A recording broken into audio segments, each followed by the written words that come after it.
कृष्णा गाडगीळ आणि sons limited 1832 पासून।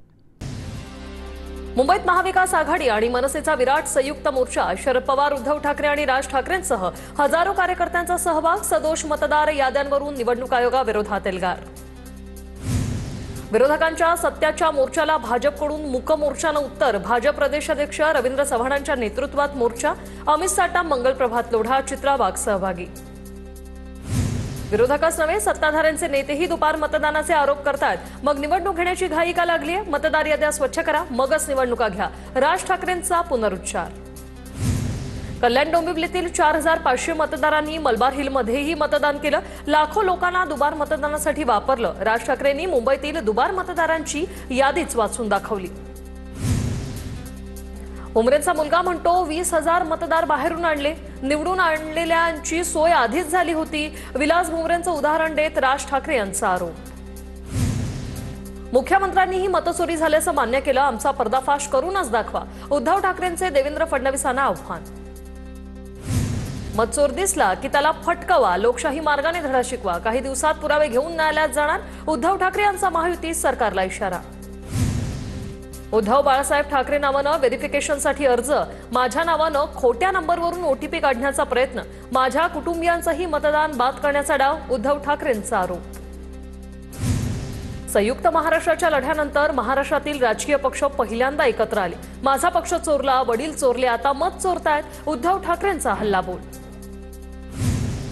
आज फक्त ठिणगी दिसतेय, ठिणगीचा वणवा कधी होईल कळणार नाही। मतचोरी करणाऱ्या या अनाकोंडाला कोंडावंच लागेल, उद्धव ठाकरे यांचं सत्याच्या मोर्चातून आवाहन। विधानसभा निवडणुकीतील प्रकारामुळे सामान्यांना संसदीय लोकशाहीवरील विश्वास उडालाय। आज अनेक ठिकाणी लोक अस्वस्थ आहेत। मतचोरी आम्ही थांबवणार, सत्याच्या मोर्चातून शरद पवारांचा निर्धार। आपले पक्ष विचारधारा जरी वेगवेगळी असली तरी आज लोकशाही टिकवण्यासाठी एक व्हावं लागेल। सत्याच्या मोर्चातून शरद पवारांचं सर्वपक्षीयांना आवाहन।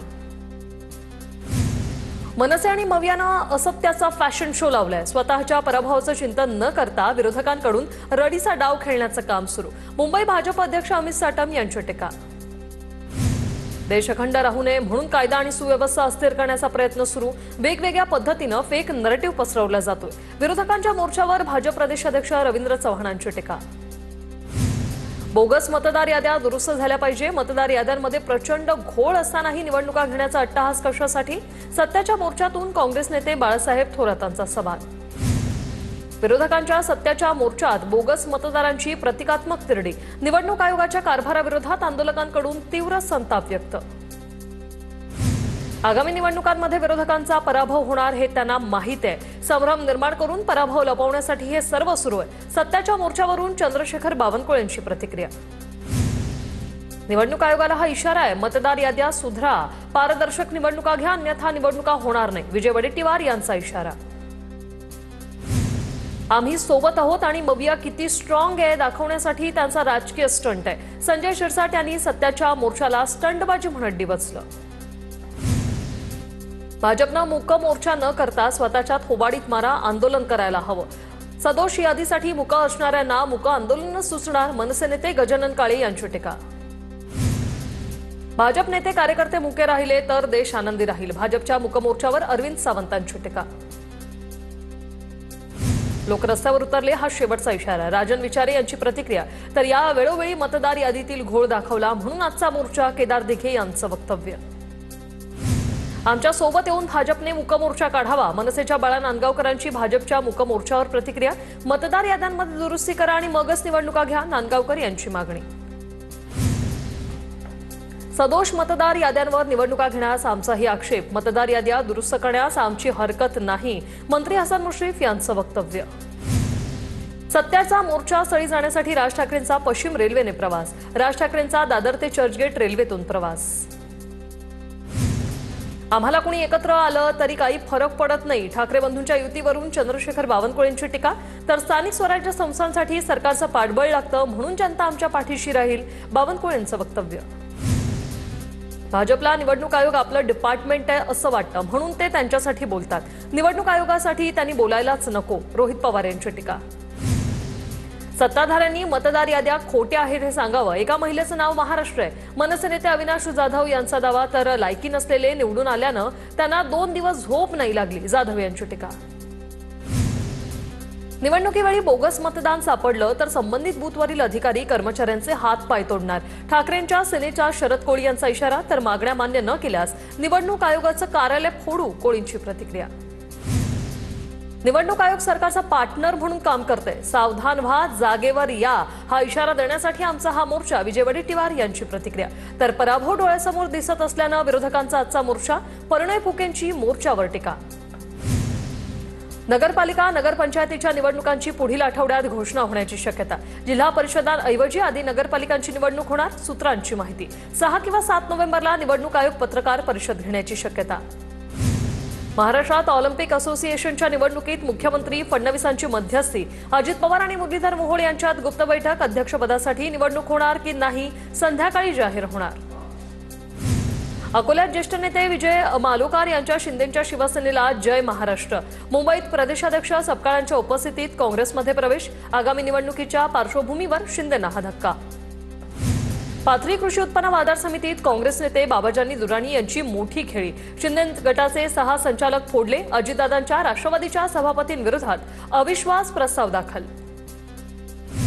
डॉक्टर महिला आत्महत्या प्रकरणात न्यायाच्या मागणीसाठी युवकाचा 100 किलोमीटर पायी प्रवास। बीडच्या परळीमधील शंकर शिजुळकडून आता न्यायाच्या मागणीसाठी पायी प्रवास। माधवी खंडाळकर आणि त्यांच्या भावावर गुन्हा दाखल। रुपाली पाटील यांच्या बहिणीची खंडाळकरांविरोधात तक्रार। माधवी खंडाळकरांच्या भावानं रुपाली पाटलांच्या बहिणीला मारहाण केल्याचा आरोप। फलटण आत्महत्या प्रकरणी कारवाई करण्याच्या मागणीसाठी धुळे सोलापूर महामार्गावर रास्ता रोको। धुळे सोलापूर महामार्गावर वाहनांच्या लांबच लांब रांगा। रणजित निंबाळकर, जयकुमार गोरे आणि रुपाली साखळकरांवर कारवाई करण्याची मागणी। मुंबईत रेल्वेच्या 3ही मार्गांवर उद्या मेगा ब्लॉक। मध्य रेल्वेवर सीएसएमटी ते विद्याविहार धीम्या मार्गावर ब्लॉक, तर चर्चगेट ते मुंबई सेंट्रल दरम्यान जलद मार्गावर आणि हार्बरवर वाशी ते कुर्ला दरम्यान दुरुस्तीची कामं करण्यात येणार। आमदार संग्राम जगतापांकडून अहिल्यानगरमध्ये स्वच्छता मोहिमेला सुरुवात। शहर स्वच्छ सुंदर व्हावं याकरता जगतापांकडून स्वच्छता मोहीम। अहिल्यानगर शहराचं नाव भारतात स्वच्छतेसाठी ओळखलं जाईल, जगतापांची प्रतिक्रिया। लातूरच्या मळवटीमध्ये 3 जणांवर दोघांकडून कोयत्याने वार, तर हल्ल्यात 2 युवक जखमी। हल्ल्याची घटना सीसीटीव्हीत कैद। कार्तिकी एकादशीच्या पार्श्वभूमीवर पंढरपुरात लाखो भाविक पोहोचले। टाळ, मृदुंग आणि हरिनामाच्या गजरात संपूर्ण पंढरी नगरी दुमदुमली। चाळीसगावच्या मन्याड धरणातून 15 डिसेंबर नंतर पहिला आवर्तन सोडलं जाणार। मन्याड धरण सध्या पूर्ण क्षमतेने भरलेलं। रबी हंगामासाठी डिसेंबरपासून टप्प्याटप्प्याने पाणी सोडलं जाईल। जळगावच्या भुसावळमधील हतनूर धरणाचे 2 दरवाजे उघडले। तापी नदीपात्रात धरणातून 33,000 क्युसेकने पाण्याचा विसर्ग। पाण्याची आवक वाढल्यामुळे हतनूर धरणाचे दरवाजे उघडले। पुण्यातील राजगड तालुक्यात ओला दुष्काळ जाहीर करावा। पुणे जिल्हा सहकारी दूध उत्पादक संघाचे माजी अध्यक्ष भगवानराव पासलकरांची मागणी। याबाबत राजगडचे तहसीलदार निवाजी ढाणे यांना दिलं निवेदन। पुण्यातील नेरोडो संस्थेकडून मराठवाडा पूरग्रस्तांना 1 कोटी 1 लाखांची मदत। मुख्यमंत्री फडणवीसांकडे संस्थेच्या संचालक मंडळाकडून मदतीचा धनादेश सुपूर्द। मुख्यमंत्र्यांकडून या संस्थेचं कौतुक। जेजुरीच्या मार्तंड देवस्थानाकडून अतिवृष्टीग्रस्तांसाठी 51 लाखांची मदत। मुख्यमंत्री सहाय्यता निधीमध्ये धनादेश सुपूर्द। मुख्यमंत्री देवेंद्र फडणवीसांनी देवस्थानाचे आभार मानले। संत्रा उत्पादक शेतकऱ्यांना यावर्षी 300 कोटींचा फटका। बांगलादेशनं वाढवलेला आयात शुल्क आणि अतिवृष्टीचा परिणाम। फळगळतीमुळे उत्पादनात 60% घट। भाव फक्त 30 ते 35 रुपये किलोवर। माजी मंत्री दिलीप वळसे पाटलांचा पगडी आणि विणा देऊन सत्कार। पुण्यातील चास येथे आयोजित अखंड हरिनाम सप्ताह सत्कार समारंभ। विकास लांडे, शिवाजीराव आढळराव पाटलांचाही यात समावेश। सरदार वल्लभभाई पटेल यांच्या जयंतीनिमित्त राजगुरुनगर पोलिसांकडून रन फॉर युनिटी उपक्रमाचं आयोजन। तब्बल 10 किलोमीटर अंतर पार करत पोलिसांनी दिला एकतेचा संदेश। एक भारत श्रेष्ठ भारत अशा घोषणाही दिल्या। पुण्याच्या भोरमधील पिसावरी गावाला विद्यार्थ्यांनी दिली भेट। पिसावरी गाव पक्ष्यांचं आणि फुलपाखरांचं गाव म्हणून ओळखलं जातं। 35 पक्ष्यांच्या आणि फुलपाखरांच्या प्रजातींची विद्यार्थ्यांकडून नोंद। पूना गाडगीळ आणि सन्स लिमिटेड 1832 पासून